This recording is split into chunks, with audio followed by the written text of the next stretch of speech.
Les amis, bienvenue à cette vidéo. C'est un énorme plaisir pour moi de vous avoir une fois de plus. Aujourd'hui, nous parlerons de quelque chose qui va forcément fâcher, quelque chose qui va choquer notre communauté mère. Je vous encourage à rester jusqu'à la fin de la vidéo parce que vous entendez des choses qui probablement vous choqueront, probablement vous perturberont, mais qui ne sont que des vérités. Parce que il est clair que lorsqu'on nous dit la vérité, nous n'aimons pas l'entendre. Nous avons beaucoup plus pour habitude d'entendre des choses qui nous enchantent. Nous aimons bien quand on nous parle des choses qui nous arrangent. Parce que ça nous conforte dans notre position et on a la sensation de croire que tout le monde est d'accord avec nous. Mais malheureusement, ces méthodes ne nous avancent pas, ces méthodes ne nous aident en rien. C'est pourquoi parfois, il faut avoir le courage de s'asseoir et regarder les choses en face. Ceci dit, nous parlerons de la nullité de notre diaspora. Si vous n'avez pas besoin d'être choqué, si vous ne voulez pas entendre certaines choses qui vont vous blesser, des choses qui vous feront mal au cœur, s'il vous plaît, arrêtez la vidéo maintenant et passez à autre chose. Mais si vous estimez que pour soigner un abcès, il faut parfois percer et puis faire un pansement et ensuite guérir de son mal. C'est en un mot, une façon de faire la cautérisation de ce qui nous gangrène. J'irai rapidement pour qu'on puisse comprendre. Il faut savoir que lorsqu'on parle de diaspora, la diaspora en réalité, c'est le bras non armé du pays d'origine. En un mot, les membres d'une diaspora sont des acteurs indispensables, sont des acteurs qui influencent ou qui apportent une image de leur pays d'origine. C'est pourquoi quand vous arrivez dans un pays, la majorité des États soutiennent leur diaspora. Parce que la diaspora joue le rôle essentiel de soft power. Quand vous avez une diaspora forte, les retombées sont directement répercutées sur le pays d'origine. Je vous donne quelques exemples pour que vous puissiez bien comprendre. Je prenais le cas de notre pays, le Cameroun. Nous avons au Cameroun plusieurs communautés avec lesquelles nous vivons en paix. Nous les acceptons, nous sommes fiers de les avoir autour de nous. Tout comme les Camerounais, les Centrafricains, les Béninois, les Togolais, les Ivoiriens sont repartis également à travers le monde et ils sont acceptés, ils sont intégrés, ils sont bien installés dans ces différents pays. Donc ici, nul besoin de croire que je jette des flèches sur une communauté. Non, je sais juste de faire ressortir certaines choses pour qu'ensemble nous puissions comprendre et puis ça nous permet de faire un peu de scanalyse. Lorsque nous arrivons au Cameroun, nous avons dans la communauté libanaise des entreprises telles que Source du Pays, Orca, le Glacier Moderne, Prométal et des restaurants. Aucune publicité pour ces entreprises, bien évidemment. Si on arrive au niveau des Chinois, nous avons entre autres des grandes surfaces qui font concurrence avec des entreprises françaises et autres japonaises qui sont installées chez nous. Nous avons China Mall, pour les citer. Nous avons des magasins dans tout aqua qui appartiennent aux Chinois. Nous avons le BTP, ils sont dans le BTP, ils sont dans le bois, ils sont dans l'énergie, ils sont dans la restauration. Ça, c'est le cas des Chinois. Lorsque nous arrivons chez les Indiens au Cameroun, pour ne citer que notre cas, les Indiens sont dans le cacao, dans le café, dans le bois, dans la grande distribution, dans l'importation du sucre, dans l'importation du riz, dans l'importation des oléagineux et certains produits dérivés. Et ensuite, ils sont dans la restauration. Il faut comprendre quelque chose. Lorsqu'on vient au cas autour des Français, ils sont là depuis longtemps, mais on va citer quelques entreprises pour ne pas toutes les citer. Il y a les brasseries, on a l'entreprise de sucre, on a Camrail, ils sont au port autonome de Kribi et dans bien d'autres entreprises, Palmeraie, EVA et autres. Quand on arrive au niveau des Américains, des Anglais, Japonais, pakistanais, ils sont dans plusieurs secteurs. On ne pourra pas tout les citer dans la vidéo, sinon elle durera des heures. Ceci dit, lorsqu'on observe très bien, toutes ces diasporas dans notre pays ont des pôles économiques. Ils ont des secteurs économiques dans lesquels ils sont implantés et ils sont solidifiés. Lorsque vous arrivez du côté de l'Occident, en Allemagne, les Turcs sont solidement installés. En Angleterre, les Indiens sont solidement installés. Ils ont des pans de l'économie. Aux États-Unis, au Canada, on n'en parle pas. Les Chinois, les Indiens, les Pakistanais sont très très bien installés. Mais on observe quelque chose d'étrange. Pour ne pas aller trop loin, il faut observer également notre communauté.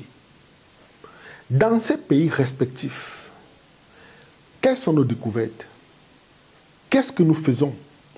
Qu'est-ce que nous faisons de grandiose pour pouvoir détenir les pans de l'économie? Quand nous avons trop fait, nous organisons des lives qui durent des heures pour insulter un président, pour insulter tout un pays, pour insulter des ministres. On fait des lives pour les gens qui sont les plus imaginatifs, les plus créatifs. C'est pour organiser des rencontres d'amoureux, pas très loin des sites de rencontres, que les gens puissent échanger et prendre rendez-vous pour aller faire des enfants. On doit se poser des questions. Sommes-nous allés en Occident pour être forts ou nous sommes allés juste pour se rencontrer et faire des enfants? À quel moment nous nous rencontrons pour parler business? À quel moment nous organisons des conférences sur des réseaux sociaux pour parler idées de business? À quel moment? Pendant ce temps, dans notre pays, nous avons fui en disant que c'était l'enfer. Il y a des gens qui sont venus, j'ai déjà cité quelques entreprises, on en a à profusion. Ils sont situés chez nous solidement. Et lorsque nous arrivons là-bas, ces mêmes communautés dans le pays, dans votre pays d'accueil, sont encore solidement installées. Mais pourquoi chez nous, les choses ne sont pas pareilles? C'est la raison pour laquelle parfois je dis que, à la limite, nous sommes une diaspora nuisible. À la limite, nous avons une diaspora totalement nuisible. Parce que une diaspora est une armée du soft power. C'est la diaspora qui détermine comment le pays se trouve. C'est la diaspora qui vend l'image de son pays. Mais lorsqu'on se retrouve avec une diaspora qui va aller agresser un président qui est venu, quelles que soient les raisons, ça ne m'intéresse pas du tout.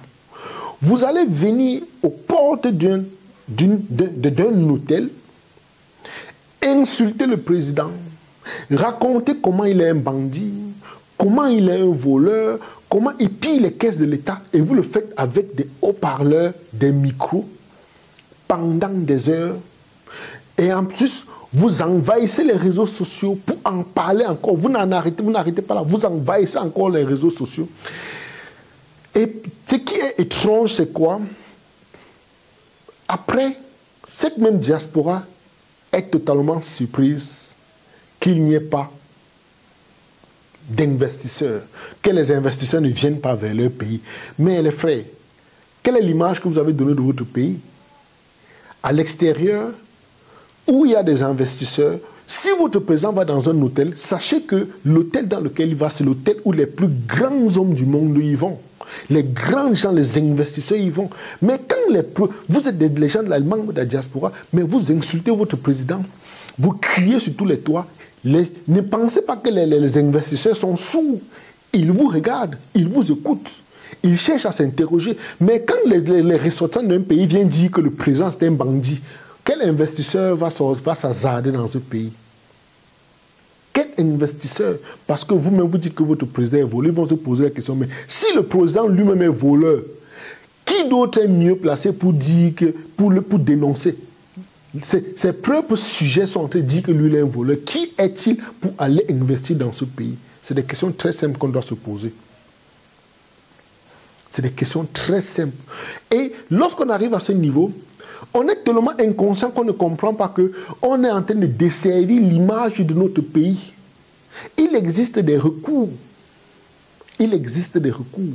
Si vous traitez mal vos dirigeants, vous les traitez mal, comment attendez-vous que les gens puissent vous faire confiance? Comment voulez-vous que les gens viennent investir dans votre pays quand votre comportement n'est pas exemplaire vis-à-vis de votre président, la personnalité la plus élevée de votre pays? Il se pose les investisseurs vont se poser des questions. Si je vais là-bas, comment ça va se passer? C'est probablement une jungle. Et lorsqu'on a dit ceci, on observe un peu le comportement de nos frères à l'extérieur. On va regarder un peu leur attitude. Lorsque vous allez voir, après avoir insulté, agressé le président, agressé les membres du gouvernement, après avoir exposé leurs divisions à Mondovision, aller dans des chaînes de télévision, envahir les réseaux sociaux pour en parler, ils ne vont pas s'arrêter là. On ira encore créer des petits clans. On aura le groupe Bami Pawa, les Ekambeti Boulou, les Fambeti, les groupes Oboso, et chacun s'arrange à être dans son petit coin en démontrant que l'autre est mauvais. Vous ne pouvez pas être ressortissant d'un pays. Vous êtes allé ailleurs, vous êtes censé être la diaspora de ce pays. Après avoir insulté votre président, vous entrez dans la dynamique de la division en créant des Bami Pawa, les groupes Ekamboulou, Fambeti, les groupes des Bassar, les groupes des Douala, les groupes de cela. Les amis, vous devenez une diaspora inutile et nuisible. Parce que, je donnais les exemples précédemment des diasporas installées au Cameroun. Ils ont des usines, ils ont des industries, ils détiennent une bonne partie de notre économie. Mais qu'est-ce que nous faisons là-bas? Nous sommes dans le commérage. Lorsque nous avons fini de nous diviser, on arrive encore à un niveau où la religion vient nous diviser. Vous allez voir un Camerounais qui est arrivé. S'il n'a pas insulté le président, s'il n'est dans aucun groupe créé par les Camerounais, il est musulman, il se sentira beaucoup plus proche du Libanais qui prie dans la même mosquée que lui, du Pakistanais qui prie, du Saoudien, du Syrien qui prie dans la même mosquée que lui, dans son pays d'accueil. Et s'il y a des choses, il va apporter beaucoup plus il va apporter ses forces, son énergie, plutôt pour renforcer cette économie, pour renforcer cette communauté. Parce qu'il se sent plus proche sur le plan religieux à ces gens. Entre-temps, son pays est en train de souffrir. Son pays a besoin de lui. Il n'est pas là à l'extérieur pour ça. On arrive ensuite au niveau de la politique. Là encore, c'est vraiment cynique. Parce qu'on a réussi à faire comprendre que quand vous êtes dans la diaspora, si tel est d'un parti d'opposition, automatiquement, il est opposé aux autres partis d'opposition. Ils se mettent en leur petit groupe. Vous comprenez comment on s'est fragmenté. La religion nous a séparés. Maintenant, la politique nous a encore séparés. Celui qui est du parti au pouvoir est certain qu'ils ne peuvent travailler qu'ensemble. Et dans même ce parti au pouvoir, ils ont encore créé des petits groupes. Il y a le groupe Ekan, il y a le groupe Beti, il y a le groupe Bami Pawa, il y a le groupe Oboso et autres. Ils ne peuvent pas se mettre. Maintenant, ceux qui sont de l'opposition, ils sont certains que si le pays est dans cette situation, c'est à cause du parti au pouvoir. Que ceux qui sont d'accord avec le parti au pouvoir sont contre le Cameroun. Automatiquement, ils ne peuvent pas se mettre ensemble pour faire quelque chose. Vous comprenez comment on se défragmente? On se défragmente tout petit, tout doucement, on se met en lambeaux. Maintenant, quand vous allez arriver dans une dynamique où certains vont dire qu'ils veulent faire quelque chose, quelles sont les plus grosses réalisations qu'ils font? Quand ils n'ont pas fait les rencontres Ndolo, les lives Ndolo qui durent des heures, ils vont vous s'arranger à importer de la poubelle chez nous. Ils vont aller ramasser la poubelle des gens pour venir déverser déjà dans un endroit qu'ils trouvent que c'est trop sale. Ils vont débarrasser l'Occident de leurs déchets industriels parce qu'on sait que l'Occident a des gros problèmes de déchets industriels. Ils vont ramasser ces déchets pour venir déverser où ils estiment qu'il y a la souffrance parce qu'ils pensent à eux seuls. Ils ne pensent pas à la communauté. On a créé cet individualisme au plus profond de nous. on arrive à la diaspora, on est incapable de se mettre ensemble. Quand vous allez arriver pour comprendre l'impact et voir comment notre diaspora est inutile, il faut faire, regarder au moment des élections dans différents pays. Au Canada, en Angleterre, aux États-Unis, dans les pays européens, la diaspora, la vie de la diaspora indienne, chinoise, pakistanaise, vietnamienne compte.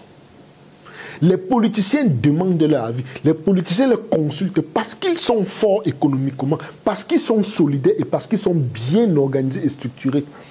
Mais lorsqu'ils viennent vers nos communautés, c'est pourquoi faire? Ils viennent plutôt voir parce que nous avons créé des organisations. Nous ne sommes pas une communauté, nous avons créé une organisation et ils viennent nous donner un peu d'argent dans ces organisations. Et pour finir, nous bagarrons pour cet argent. Nous bagarrons au moment du partage. Ce qui ne se voit pas dans la communauté, dans les autres communautés. Et qui peut nous prendre au sérieux? Personne. Ils ne sont pas cons. Ils ne sont pas cons. Quand on arrive sur le plan stratégique, il faut savoir que la diaspora est l'arme fatale, ou bien on va dire la diaspora est l'arme prioritaire en termes de soft power pour leur pays d'origine. Mais malheureusement, ce que je vais dire va choquer beaucoup. Nous avons une diaspora qui pense comme des enfants de 7 ans, qui ont des raisonnements comme des enfants de 7 ans. Ils ne savent même pas pourquoi ils sont là-bas. Ils ne savent pas que l'objectif principal, c'est de travailler l'image de leur pays, même si dans leur pays, ça ne va pas. Nous avons eu plusieurs cas autour de nous. La vache folle, le scandale de la viande de bœuf, le scandale des eaux usées, des pesticides dans l'eau minérale. Nous avons plein de scandales. Mais, qu'est-ce qu'ils font? Ils jouent ça différemment.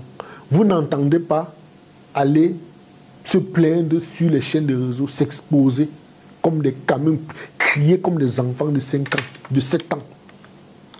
Si nous sommes dans une dynamique où les choses ne marchent pas, il y a des mécanismes pour pouvoir résoudre ce genre de problème. Au lieu de s'exposer de la sorte, vous allez en justice. Vous réglez le problème de façon simple, soft, silencieuse. Pourquoi vouloir s'exposer toujours? C'est pourquoi je dis que le raisonnement n'est pas différent d'un enfant de 7 ans. Parce que l'enfant de 7 ans, il pense que pour résoudre son problème, il faut qu'il pleure, il faut qu'il crie, il faut qu'il fasse du bruit, il faut qu'il fasse du tapage. Il n'a pas encore la maturité de comprendre qu'il peut se faire asseoir et discuter. Et même s'il voit qu'il ne peut pas discuter, il y a des voies de recours pour pouvoir apporter des solutions. Je sais que quand je parlerai de la sorte, certains penseront que je suis du parti au pouvoir. Certains se diront que je suis du RDPC. Parce que chez nous, on pense que quand on est lucide, quand on a un discours autre que de ce que les gens pensent, on est forcément du camp opposé. C'est comme ça qu'on nous a conçus. Le raisonnement des enfants de 7 ans. Je ne vous insulte pas, hein. J'essaie juste de schématiser ce que je pense et c'est ce que vous allez vous observer autour de nous. C'est pourquoi, si je dis quelque chose qui est contre le pouvoir, ils diront que je suis de l'opposition, que c'est l'opposition qui m'a payé pour que j'en parle. Si je dis que je dénonce des choses que les gens de l'opposition font, ils diront que je suis du pouvoir. Vous comprenez un peu dans quoi nous nous trouvons. C'est pourquoi on est dans une dynamique où on ne doit pas dénoncer, on ne doit pas faire des remarques, on ne doit pas dire des choses pour apporter des améliorations. Non, on doit rester dans le statu quo.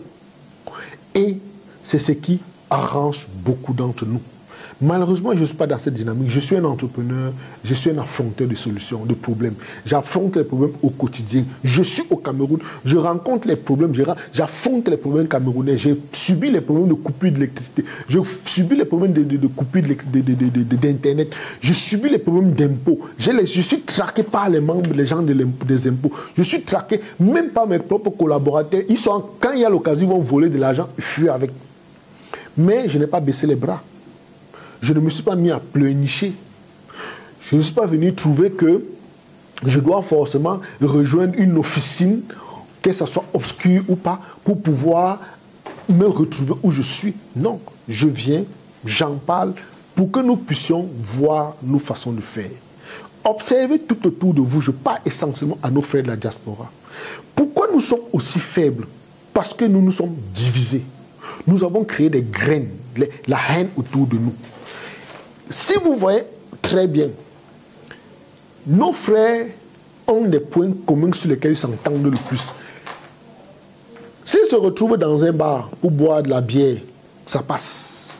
S'il y a un deuil, il faut se retrouver à une veillée, ça passe. S'il y a rencontre un dolo, ça passe. Les gens sont prêts à faire des voyages pour aller se rencontrer, juste pour se voir après faire des enfants, comme si c'est là en Occident faire les enfants. Mais lorsqu'on va dire que retrouvons-nous pour parler business, retrouvons-nous pour soit sélectionner un secteur dans lequel on va se mettre à fond et puis s'accaparer de ce marché et être très fort dans notre pays d'accueil, non, ils seront totalement absents. S'il faut se retrouver dans des inbox, dans des groupes privés pour insulter certaines communautés, ils auront le temps. Ils auront le temps de faire 16 heures de live pour insulter un président, 15 heures de live pour insulter toute une communauté. Les gens vont faire 14 heures de live pour parler comment il y a telle communauté qui a volé tout l'argent du Cameroun, comment c'est eux qui détruisent le Cameroun, ou bien comment c'est eux qui envoient les produits frélatés. Ils ont le temps pour cela. Un temps inutile.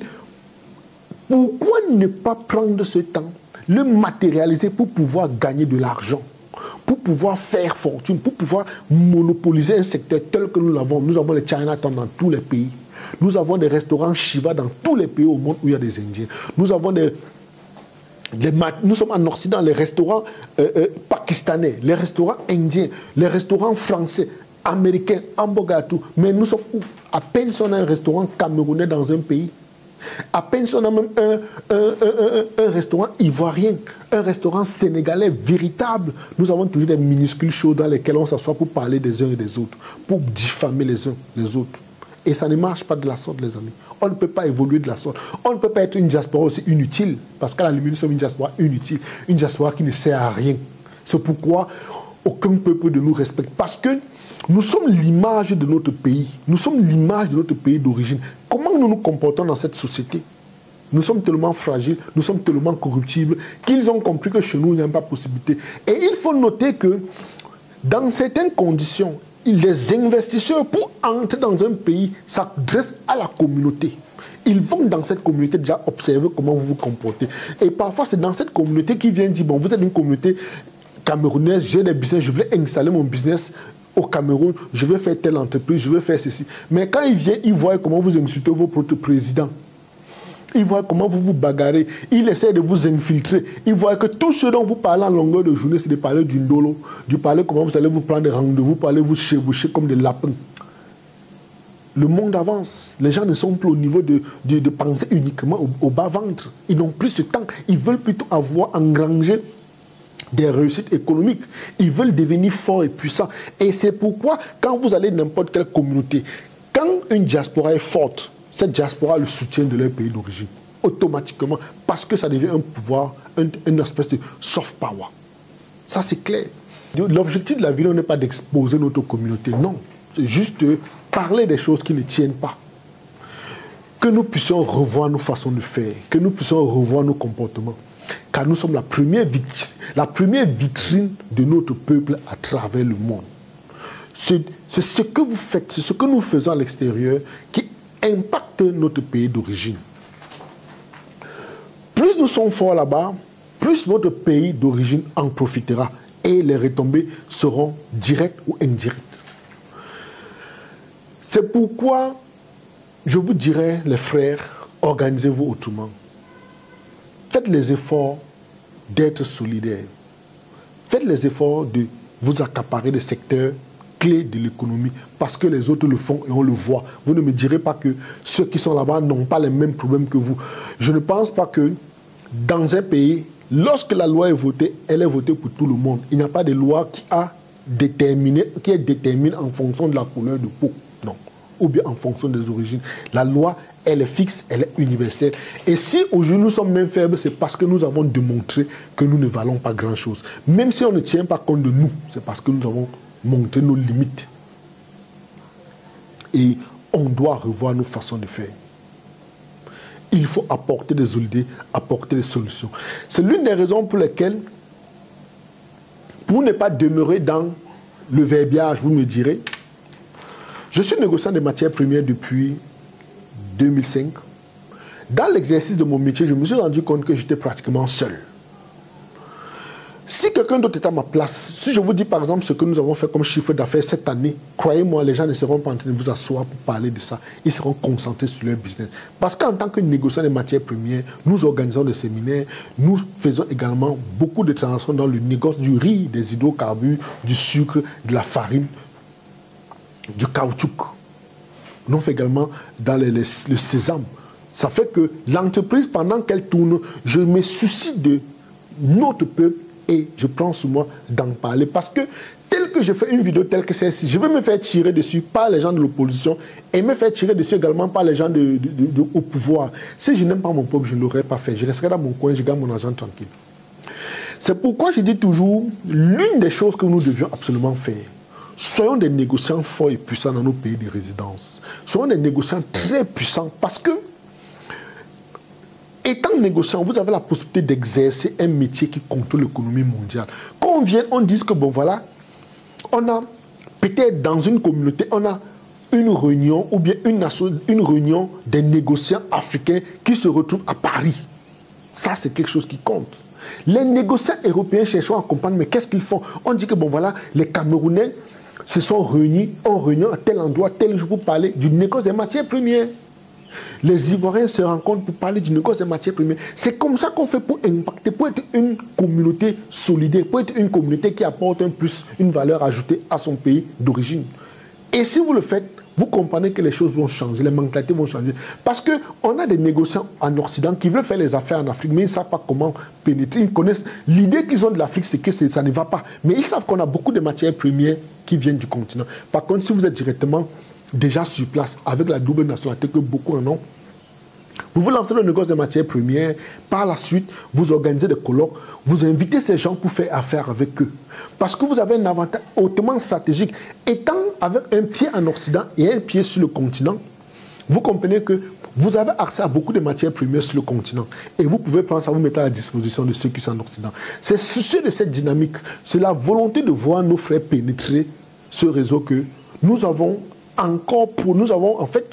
encore mis à la disposition de nos frères cette formation unique et exclusive. Vous ne verrez nulle part ailleurs sur le négoce des matières premières et essentiellement en ligne parce que c'est que vous n'avez pas assez de temps. Ceux qui auront la possibilité, on se retrouvera du côté de Singapour du 24 au 28 mars 2025 où on parlera essentiellement de ce négoce, on parlera de compte offshore, on parlera de la rencontre, on parlera des instruments financiers, on montrera comment financer des projets sans avoir besoin de dépenser le moins de centimes. Mais je vous encourage déjà dès maintenant, prenez l'une de nos formations qui est soit sur le négoce des hydrocarbures, soit le négoce des céréales, soit le négoce du sucre qui est au prix de 500 € exclusivement pour cette fin d'année, au lieu de 1450 €. Donc vous avez jusqu'au 31 décembre 2024 pour profiter de cette offre exceptionnelle. Vous ne me direz pas que je vous ai jeté les pièces à apporter une solution. Voilà une proposition que je vous fais. Devenez négociant, introduisez notre réseau, parce que nous avons le plus grand réseau de négociants africains. Quand vous finissez, vous avez votre attestation, on vous introduit dans notre groupe dans lequel vous allez voir les gens à travers le monde, parce qu'on a le plus vaste réseau. Dans ça, vous pouvez faire les affaires avec les anciens. Je suis présent, je parlerai avec vous, je vous accompagne, je vous donne, et je mets à votre disposition mon carnet d'adresse. C'est-à-dire que quand vous arrivez, vous avez besoin de quelque chose. Si j'ai dans mon carnet d'adresse, je mets à votre disposition, ça devient un plus. Aucune école ne vous fera cela. Et c'est un élément extrêmement important pour nous. C'est la raison pour laquelle je voulais que nous puissions en parler. Donnons-nous rendez-vous dans une autre vidéo. Sans oublier que vous pouvez nous joindre au plus 237 698 68 45 97 ou me contacter directement sur Telegram ou sur WeChat au plus 65 91 94 20 30. C'était Ernest Akounté. Je vous aime. À bientôt. À la FIA.